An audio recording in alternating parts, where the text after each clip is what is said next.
ओम नमः शिवाय। Om Shanti. Good morning सभी बाबा के प्यारे प्यारे बच्चों को ओम मंडली परिवार की तरफ से नमस्ते।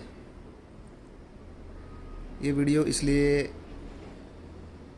बनने जा रहा है कि कुछ चीज़ें जो है वो गलत तरीके से परोसी जा रही है, तो जागरूकता लाने के लिए ये वीडियो बनने जा रहा है। तो सभी बाबा के बच्चे अंत तक ये वीडियो ज़रूर देखें। ये सत्य असत्य की लड़ाई नहीं कहेंगे, परंतु सत्य असत्य क्या आमने सामने टकराना है। तो आप देख सकते हैं कि जैसे ही ओम मंडली में हमारे प्यारे मीठे भाई डॉक्टर श्रीमन साहू जी आए बाबा को देखने, कि सब बोल रहे बाबा वहाँ आ रहे, तो लाओ देखो तो सही कहीं बाबा है कि नहीं है। तो वो बाबा को जब देखने आए और उन्होंने देखा कि नहीं, ये तो सचमुच बाबा है। वही जो दादी गुलजार में पाठ चल रहा था वही पाठ इधर चल रहा है। और विशेष रूप में उन्होंने ये देखा कि वंडरफुल बात यह है कि ब्रह्मा बाबा का भी पाठ चल रहा है अलग से। माना मुरलियों में पहले से कह रखा है ना कि आदि में साकार की लीला चली थी, अंत में भी साकार की लीला चलेगी। वही पाठ अंत का चल रहा है, वही साकार की लीला चल रही है। तो जैसे ही उन्होंने ये बात वीडियो द्वारा आप सबको कहना चाहिए, आपको पहुंचाना चाहा, तो आबू में हड़कंप मच गया। अभी तक वो लोग सब लोग ये बोलते थे, किसी को भी बोले संदेश देते थे कि बाबा आ रहे हैं, तो ये कहते थे कि हमारे वरिष्ठ भाई कहेंगे तो हम मानेंगे। तो वही मधुबन से, वही आबू से एक वरिष्ठ भाई जिनको आप सब जानते हैं, जिन्होंने डायबिटीज़ के बहुत सारे कैंप किए हैं हर जगह पे, हर शहर में। जो बाबा मिलन में हम जब मधुबन जाते थे तो उस समय भी वो जब कसरत कराते थे, तो सब उनको बच्चा बच्चा हर ब्राह्मण परिवार पूरा जानता है। तो ऐसे वरिष्ठ भाई ने आकर के जब बोला कि सही में बाबा है, आप लोग सब जागो, निंद्रा से जागो, बाबा आ गया है। और मेरा बाबा आ गया का नारा उन्होंने जब लगाया तो आबू में हड़कंप मच गया। और सारा जो परिवार है वो हमारा ही परिवार है, वो कोई अलग नहीं है, वो हमारे ही बाबा के बच्चे हैं।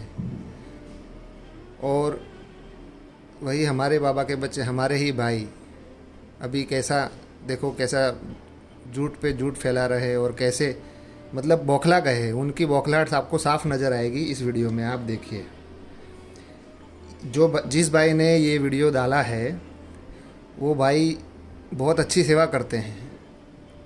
वो मूल्यों को टैक्स में कन्वर्ट करके यूट्यूब पे डालते हैं। वो बहुत अच्छी सेवा है, उसकी मैं खुद सराहना करता हूँ, उसके लिए उनको धन्यवाद भी करता हूँ।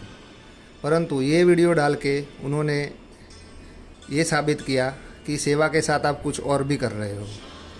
तो सेवा कीजिए भाई जी, हम आपसे यही अनुरोध करेंगे कि किसी का विरोध करके, कुछ ये करके कुछ नहीं मिलने वाला। इसलिए सेवा में, स्व परिवर्तन में और सेवा में आप फोकस करिए। हमको भी सेवा में और स्व परिवर्तन में फोकस करने दीजिए।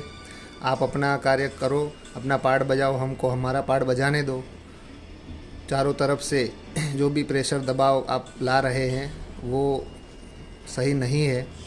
इसलिए आप अपना सभी, आप ओम मंडली की तरफ से सभी को ये कहना चाहेंगे कि आप अपना पुरुषार्थ करें, आप अपने बाबा का परिचय दें और ओम मंडली को अपना कार्य करने दें।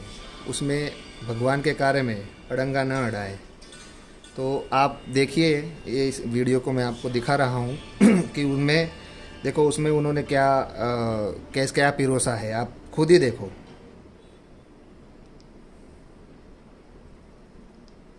आज 5 दिसंबर 1970 की अव्यक्त मुरली से ये ज्ञान मोती लिया गया है।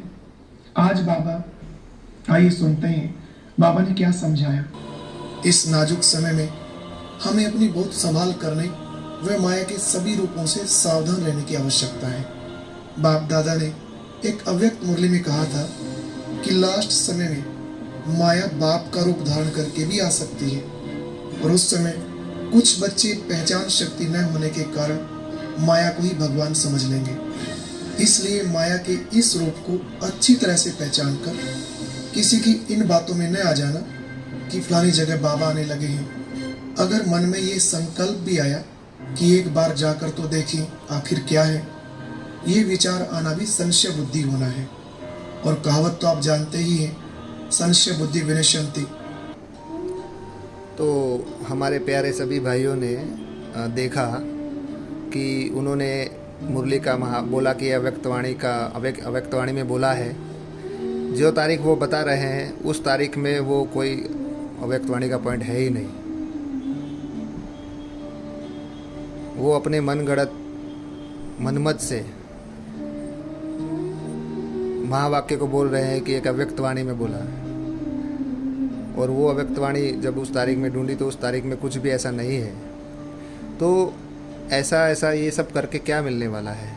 कुछ भी नहीं हासिल होने वाला है। आप देखो कि किससे टकरा रहे हो, कौन है सामने, उसको तो परखो।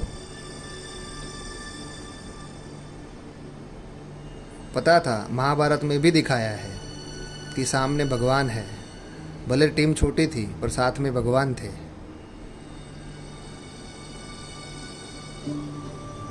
तो सभी ने देखा, महाभारत में भी देखा कि जहाँ भगवान होता है वहाँ की जीत निश्चित होती है। आप कितने भी ऐसे अड़ंगे लगा लो, कुछ भी लगा लो, जहाँ परमात्मा होता है, जहाँ भगवान होता है, वो पक्ष जीतता ही जीतता है। जब से हमारे प्यारे भाई डॉक्टर श्रीमन साहू जी आए हैं तो चारों तरफ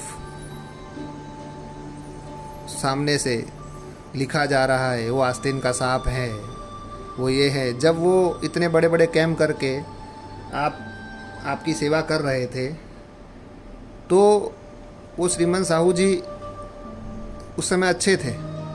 वो डॉक्टर श्रीमन साहू ने अपने जीवन के 36 साल दे दिए, तब आपने तो नहीं बोला कि वो आस्तीन के सांप है, ऐसा है वैसा है। अभी चारों तरफ ये फैला रहे हो कि पहले तो आप ये कहते थे कोई वरिष्ठ बोलेगा तो मानेंगे कि बाबा आ रहे। अभी वही आबू से आप वरिष्ठ भाई बोल रहे हैं कि बाबा आ रहे हैं, तो फिर अभी क्या हुआ? अब क्यों नहीं मान रहे हैं? तो ये तो एक वरिष्ठ भाई बोल रहे हैं। अभी आने वाले समय में धीरे धीरे सारे वरिष्ठ भाई एक एक करके आएंगे और बोलेंगे। जो भी देखेगा, बोला है ना मुरली में, जो देखेगा जो सुनेगा सो कहेगा मेरा बाबा आ गया। जो एक बार बाबा से मिलने आ गया, अगर देख लिया, सुन लिया, बाबा से मिल लिया, तो वो ज़रूर कहेगा मेरा बाबा आ गया।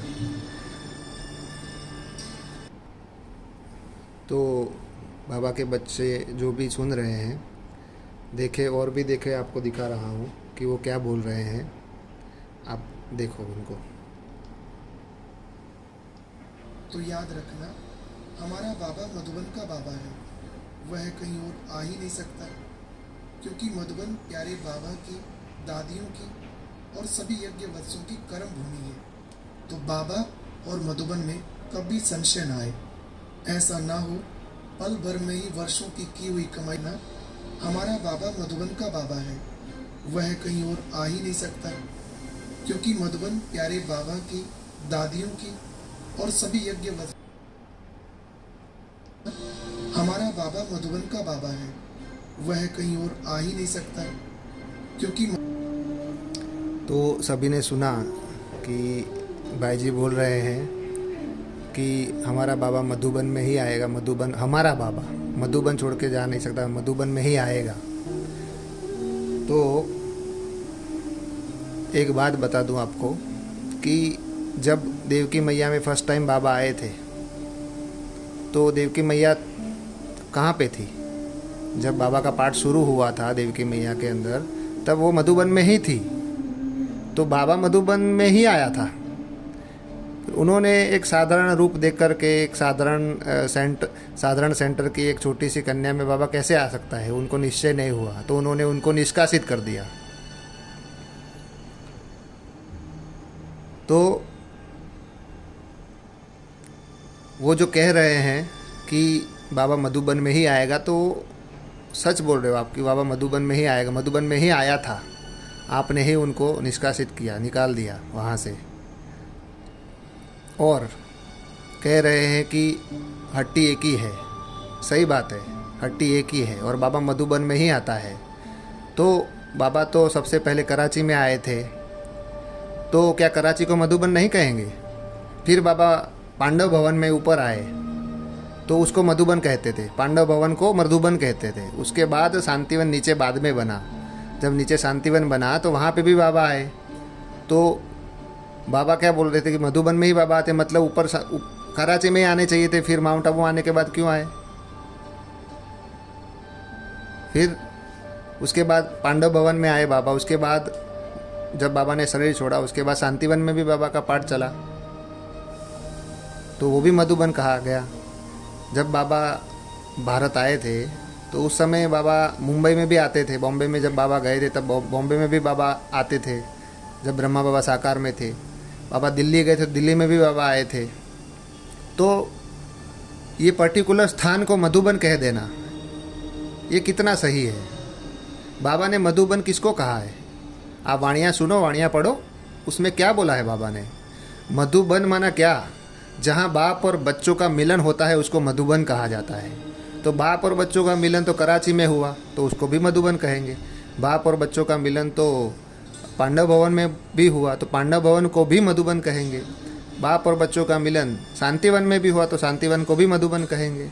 बाप और बच्चों का मिलन मुंबई में भी हुआ, जब बाबा साकार में थे ब्रह्मा बाबा, तब मुंबई में हुआ था मिलन, तब भी उसको भी मधुबन कहेंगे।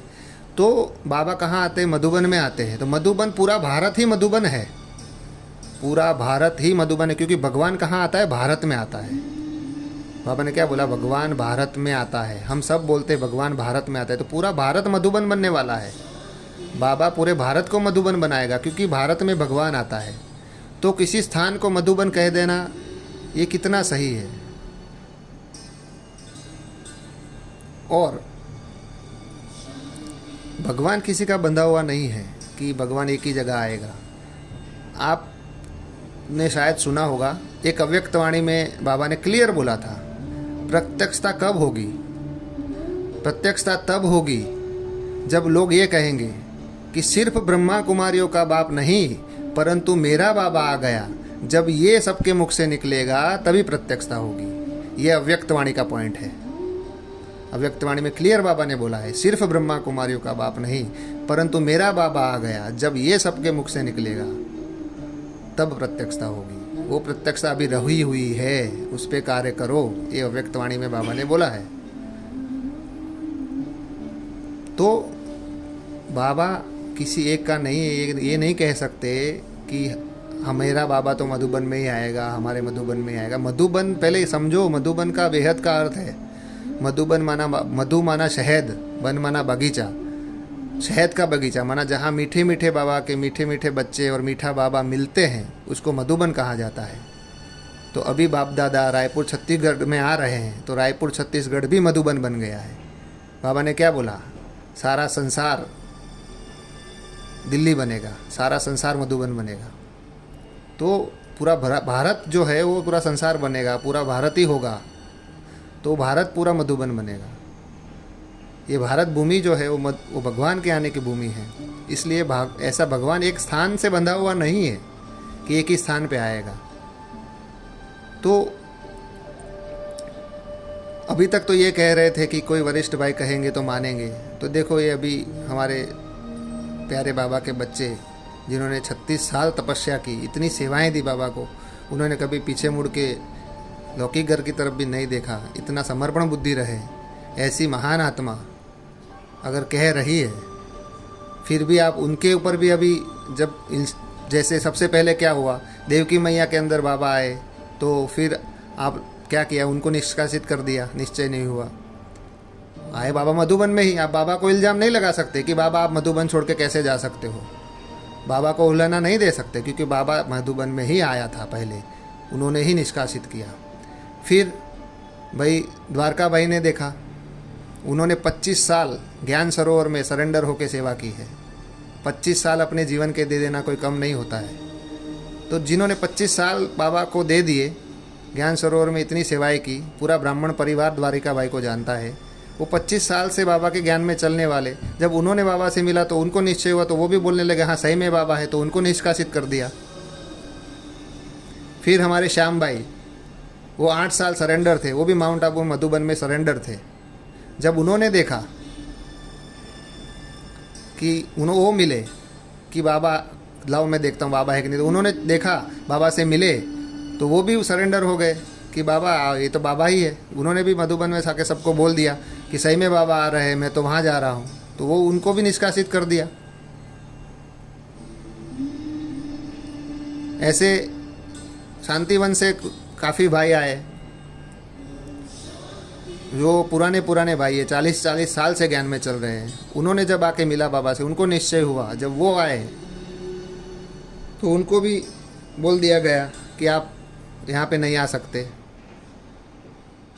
तो ये सब क्या चल रहा है, क्यों चल रहा है?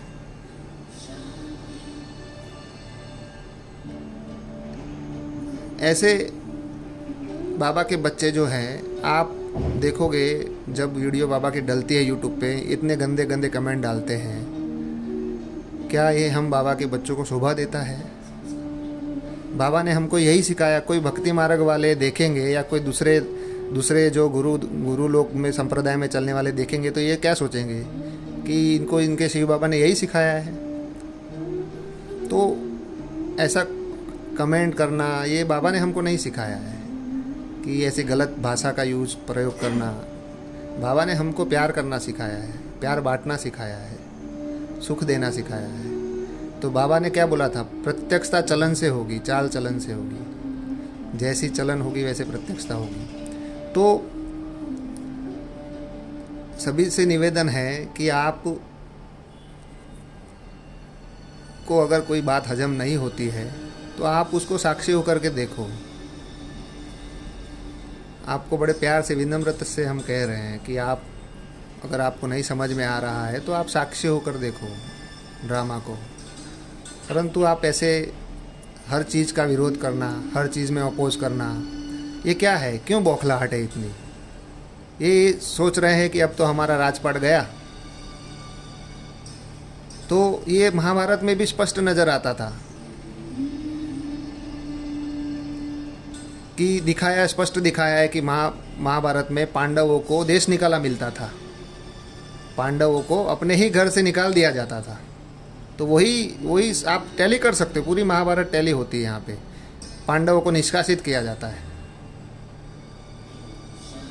वही महाभारत लड़ाई चल रही है। बाबा ने बोला था मुरली में कि अंत में महाभारत लड़ाई स्पष्ट नजर आएगी।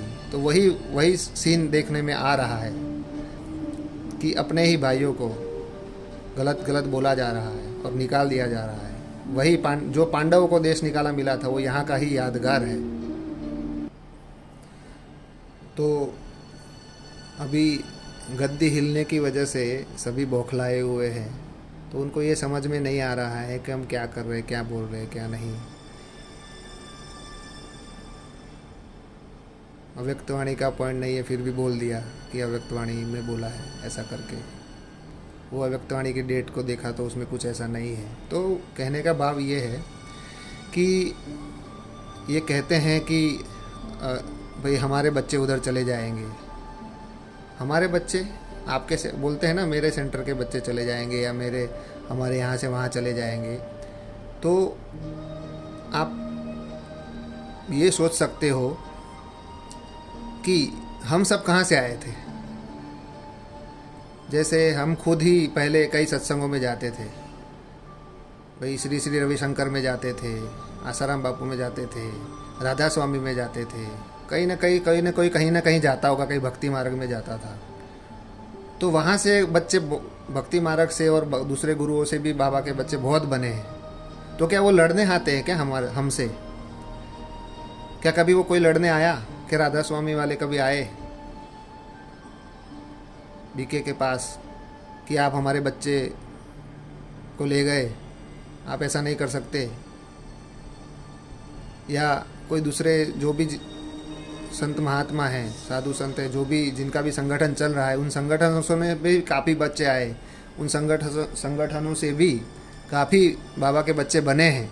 तो क्या वो कभी लड़ने आए? तो हम क्यों, जब जिसकी जो मर्जी है, जब जो देख रहा है कि वो बाबा है और वो बोल रहा है कि मैंने खुद देखा है, मैंने खुद अनुभव किया कि सही में बाबा है, तो तुरंत अपोज कर लेना या लड़ाई करने आ जाना, ये तो भक्ति मार्ग वाले भी नहीं कर रहे हैं। आप देखो, भक्ति मार्ग से ही सभी आए हैं। तो कोई भक्ति मार्ग में चलने वाला, कोई गुरुओं का फॉलोअर्स, कोई गुरु आप आया कभी लड़ने, बोलने आया कि आप हमारे फॉलोअर्स को क्यों संदेश दे रहे हो? उनको मालूम है वो भी भगवान का कार्य कर रहे हैं। सबकी अपनी मर्जी है, जिसको जहाँ ज्ञान अच्छा लगता है, जहाँ जा सकता है, वो कभी नहीं लड़ने आए। तो फिर हम क्यों बाबा के बच्चे ये सोच के बैठे हैं कि ये बच्चे और ये जो भी है वो यहीं पे ही रहे और कहीं नहीं जाए? ये सोच भी एक रॉन्ग है। सबका अपना अपना, सबको स्वतंत्रता है। इतना रोकना, इतना सबको दबाना, ये सही नहीं है, ये गलत है। अगर देखो अभी नहीं सुधारेंगे तो हर कल्प यही रहेगा, क्योंकि संगम युग में बाबा मौका देता है बदलने का। आप अपने ड्रामा को संगम युग में बदल सकते हो। तो ये संगम युग, अगला संगम युग में जो गलतियाँ की, इस सेम गलतियाँ इस संगम युग में भी करनी है क्या?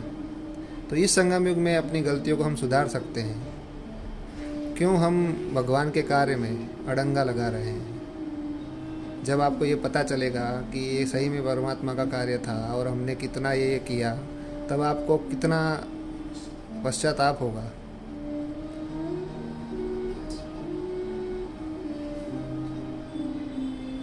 तो दिखाते हैं कि भाई महाभारत में भी दिखाया है कि उस पक्ष में भी बड़े बड़े महारथी थे। भाई भीष्म पितामह थे, कितने बड़े ज्ञानी विद्वान पंडित थे।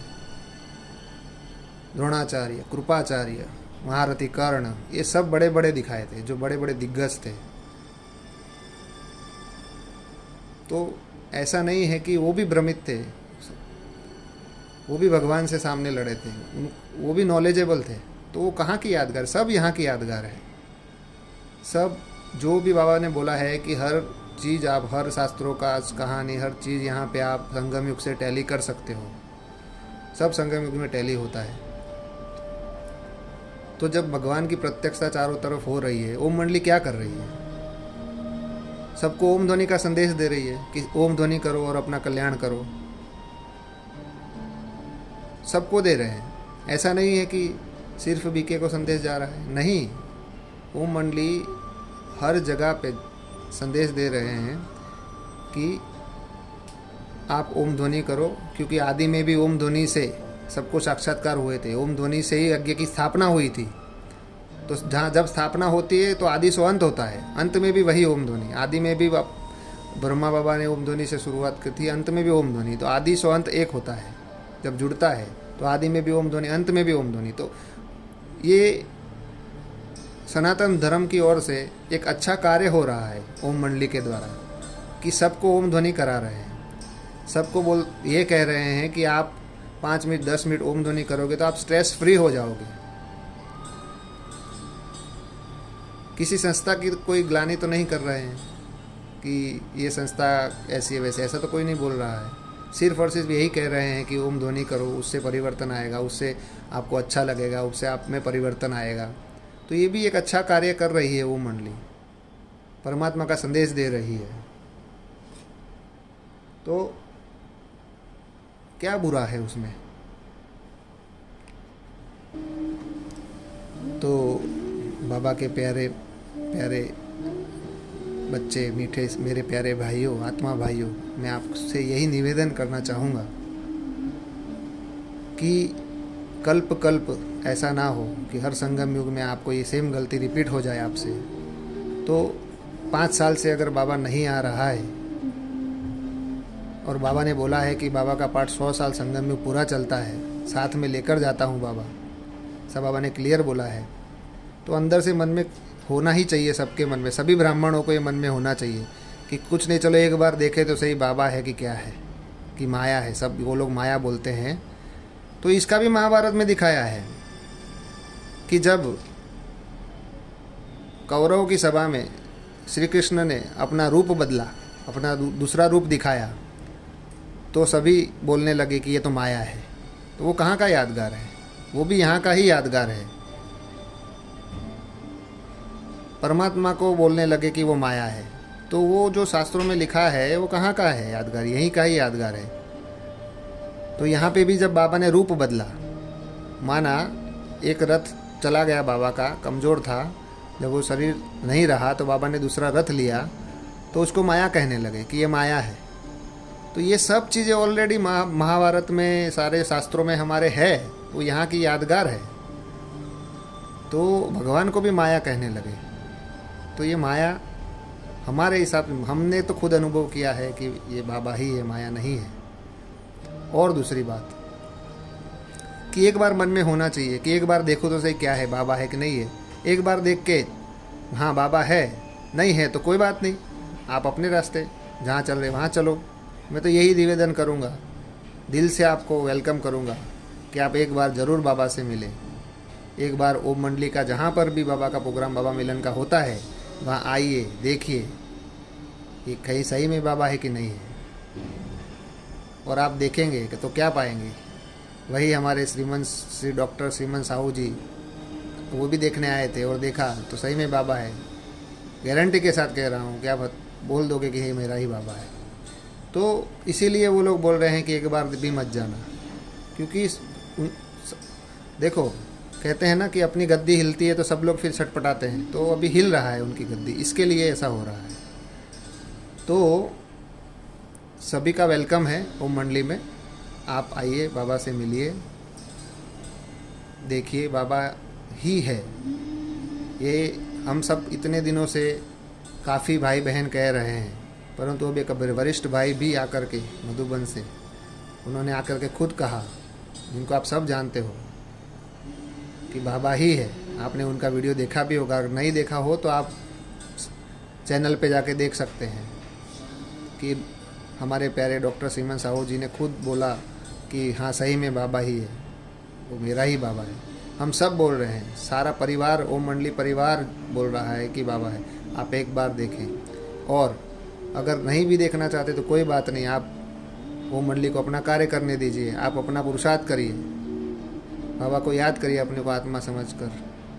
भगवान के कार्य में अड़ंगा न अड़ाए प्लीज़, उसमें आप ही का ही कल्याण है, आप ही का ही भला है। इसलिए जो भी बाबा के बच्चे हैं उनका वेलकम है, जो नहीं आना चाहते हैं उनका भी वेलकम है। तो सभी बाबा के बच्चे बाबा को याद करें, अपने को आत्मा समझकर, और बस अपना पुरुषार्थ करें। अगर नहीं आना चाहते तो वेलकम है। ओम मंडली आप सबका स्वागत करती है। ओम नमः शिवाय, ओम शांति। थैंक यू, धन्यवाद।